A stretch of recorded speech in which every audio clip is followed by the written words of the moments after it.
Hey, I'm Emily Parker. Life used to be pretty sweet. Mom, Dad, my little brother Jason, and me, the picture-perfect family. Mom's laugh could light up a room. And Dad, well, he was my hero. But everything changed in an instant. It was just a regular Tuesday when Mom collapsed in the kitchen. One moment, she was making her famous lasagna. The next, she was gone. An undiagnosed heart condition, they said, as if giving it a name would somehow make losing her easier.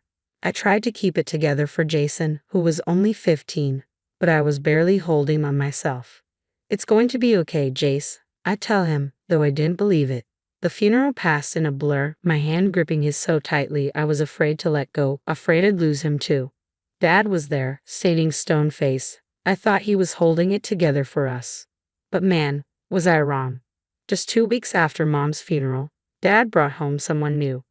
Kids, I'd like you to meet someone special, he said, as if introducing the new pet, not a whole person. Special. Really? Mom's grave wasn't even cold yet. Emily, don't be dramatic. Life goes on, he said, cool as ever. Life goes on. Is that what he told himself when he was out meeting Veronica at the wake? When she tried to step in, calling me sweetie, I snapped. Don't call me sweetie, I said, and how dare you bring her into Mom's house? Dad's face flushed red. That's enough. You will not disrespect me or Veronica in this house. Disrespect. Disrespecting Mom's memory was what he was doing. Then suddenly, I was falling. I didn't even see it coming. 1 second, I was standing at the top of the stairs. The next, I was tumbling down, the world spinning.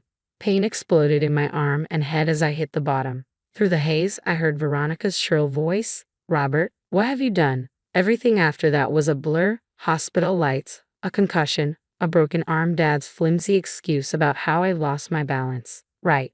Later, that night, lying in bed with my arm throbbing, I overheard them talking in the hallway. We need to speed things up, Robert, Veronica was saying. The sooner we're married, the sooner we can handle Emily's situation. My blood went cold. Handle me? This wasn't happening. My dad, the man who taught me to ride a bike and cried at my graduation, was plotting against me with this woman. In that moment, something inside me hardened. If they thought they could push me aside that easily, they had another thing coming. This wasn't over, not by a long shot. Now, 3 months in at my friend Zoo's place, I still wake up in cold sweats. The nightmares are always the same, falling, and Dad's face at the top of the stairs, cold and unrecognizable. You okay? Zoo's voice filters through the thin walls of our cramped apartment. Just peachy, I call back, rubbing my still aching arm. The cast might be off, but the pain lingers, a constant reminder. In the kitchen, Zoe slides a mug of coffee my way. You know, you could always ask your dad for help with rent, she says. I snort. Yeah, and I could ask a shark for swimming lessons. No thanks. Later, sorting through Mom's old papers, I find myself wondering how much longer I can keep going like this. But one thing's for sure. I'm not giving up and I'm not going back. As I'm sorting through Mom's old papers, something catches my eye. Her medical records don't add up. My mind races and I call Marcus, our law student friend. Hey Marcus, can you come over? Bring those legal eagle eyes of yours. Something's off about Mom's death certificate. An hour later, we're sprawled out on Zoo's living room floor, papers everywhere. Marcus points to a section. Look at this, he says. Your mom's prescription dosage changed drastically a week before she died. Zoe peers over his shoulder. Could it be a mistake? I shake my head. Mom was meticulous about her meds. This doesn't make any sense. We keep digging, poring over bank statements and old emails. The more we pull, the more the threads start unraveling. Oh my God, Zoe whispers, staring at her laptop. You need to see this. She turns the screen to show me an old company newsletter. There's Dad, his arm around a familiar blonde. The caption reads, Robert Parker and his secretary Veronica Mills celebrate another record quarter. My stomach twists. They knew each other before Mom died. Marcus frowns, holding up another document. Emily, these bank transfers, they're not normal. Large sums were going to an offshore account starting months before your mom passed. The pieces start falling into place, forming a picture I don't want to see. Dad and Veronica, an affair, money disappearing, Mom's sudden death. I need to talk to Jason, I say, grabbing my phone. An hour later, I'm across from my little brother in a dingy diner. He looks tired, older than his 15 years. Jace, I need you to be honest with me. Have you noticed anything weird at home? He fidgets with his napkin. Define weird. Dad and Veronica. The way they act. Anything strange about the night Mom died? Jason goes pale. I wasn't supposed to say anything. Jason, please. If you know something. He takes a shaky breath. The night before Mom died, I heard them fighting. Dad and Veronica. They didn't know I was home. My heart races. What were they saying? Something about Mom's pills. Veronica was mad, saying it was too risky. Dad said they had no choice, that Mom was going to ruin everything. The world tilts. I grip the table to steady myself. Emily. Jason's voice sounds far away, confused. How do I tell him that our father might be a murderer? I don't know yet, Jace, I say, reaching for his hand. But I promise I'm going to find out. I'm going to make this right. The next few weeks are a blur of late nights, coffee, and piecing together a puzzle I never wanted to solve. Zoe, Marcus, and I form a makeshift detective team. The walls of our living room covered in sticky notes and string like some crime show. One night, Marcus pulls me aside. Emily, look at this, he says, voice tight. He's hunched over his laptop, scrolling through financial records. Your dad's been siphoning money from his company for years. We're talking millions. Zoe lets out a low whistle. Guess that explains the beach house. I feel sick.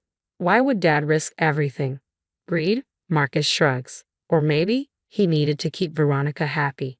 The more we dig, the worse it gets. Offshore accounts, fake charities, a web of lies so complex it makes my head spin. And then the final piece falls into place. It's an email from Mom to her lawyer, dated just days before she died. My hands shake as I read it aloud. I've discovered Robert's affair and the extent of his embezzlement. I plan to confront him tomorrow and file for divorce. If anything happens to me, I can't finish. Zoe wraps her arms around me as I break down. Marcus says gently, we need to consider the possibility that your dad killed her. I choke out, oh God, he killed her. The next day, we're sorting through Mom's old medical records when my phone buzzes. It's Dad. I hesitate before answering. Emily, we need to talk, he says, his voice cold, unrecognizable. We agree to meet at a cafe near his office. As soon as I sit down, he cuts straight to it. Whatever you think you're doing, it needs to stop. I swallow, keeping my voice steady. I don't know what you're talking about. He leans in, his eyes hard. Don't play dumb. I know you've been digging around, asking questions. It stops now, or there will be consequences. Are you threatening me? I'm warning you. Keep this up, and Jason's college fund disappears. And maybe I'll have to mention your mental health issues. Grief can do funny things to the mind after all. I feel like I've been slapped. You wouldn't dare. Try me. He stands, smirking. Be smart, Emily. For once in your life. As he walks away, I spot Veronica waiting by his car, fidgeting nervously. Our eyes meet for a moment, and I see it. Fear, guilt. That night, I lie awake, replaying Dad's threats, Mom's face, imagining her last moments. By morning, I've made a decision. I'm going to the board, I tell Zoe and Marcus over breakfast.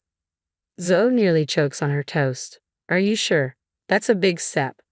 I nod. It's time. We have enough evidence. They need to know who's really running their company.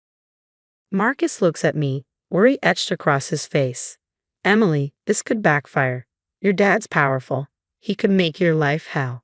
He already has, I reply, my voice steady and hard. I'm done being scared, done letting him win. I spend the next hour on the phone, finally reaching the board secretary. I need to speak with the board immediately. I tell her, my heart pounding. It's about Robert Parker, and it can't wait. As I hang up, a strange mix of terror and determination settles over me. This is it, the point of no return. Whatever happens next, there's no going back. But as I think of Mom, of Jason, and of everything we've lost, I know this is the right choice. The next day, I turn to Zoe and Marcus. The meeting's set for tomorrow. Let's get ready to blow this whole thing wide open. My hands are shaking as we walk into the boardroom. Zoe squeezes my arm, and Marcus gives me a reassuring nod. The board members stare at us with expressions of curiosity and impatience. Miss Parker, the chairman says, you have our attention. What is this about? Take a deep breath and begin, laying everything out: the embezzlement, the affair, the suspicious circumstances surrounding Mom's death. With each revelation, the tension in the room deepens. These bank statements clearly show the money trail, Marcus explains, pointing to a slide. One board member leans forward, frowning. Are you suggesting Mr. Parker killed his wife? We're presenting evidence of financial crimes and a pattern of deception, I say carefully. My mother's death occurred under highly suspicious circumstances. By the time we finish, the room is in an uproar. The chairman stands, his face grim. Miss Parker, thank you for bringing this to our attention. Robert Parker will be suspended immediately, and we'll launch a full investigation. As we leave, my phone explodes with notifications. The story's breaking, with Dad's face plastered across news sites. The words fraud and scandal are everywhere. In the days that follow, it's like watching a house of cards collapse. Dad's friends turn their backs, his country club membership is revoked, and even Veronica bails, fleeing to her sister's place in Florida. Jason calls me, his voice shaky. Can I come stay with you? I can't be in this house anymore. Of course, Jace. I'm coming to get you right now. When the police get involved, they dig deeper than we ever could. They can't prove Dad murdered Mom, but the evidence of financial crimes is overwhelming. I watch from Zoo's apartment as they lead him away in handcuffs, his face ashen. Months pass, and I pour myself into writing, transforming our ordeal into a book. It's painful to relive it all, but it's also cathartic. I start speaking at support groups for survivors of abuse and fraud, slowly rebuilding my life. Then, on a crisp fall morning, I get the call. Dad has been sentenced to 15 years, and Veronica's facing charges too. It's finally over. That night, Jason, Zoe, Marcus, and I sit on the roof of our building, city lights twinkling below us, filling us with hope. To Mom, Jason says, raising his soda can. To justice, adds Marcus. To new beginnings, chimes Zoe. I look around at them, my true family, and feel warmth like I haven't felt in years. To healing, I say softly. As we sit there, I think about the long road ahead. The scars are deep and they'll always be a part of me. But for the first time in a long time, I'm not afraid of the future. I'm ready for it. I look up at the stars, imagining Mom smiling down on us. We did it, I whisper. We made it right. Tomorrow, I'll wake up and keep rebuilding, keep writing, keep speaking out. But tonight, surrounded by love and free from the shadows of betrayal, I allow myself simply to be.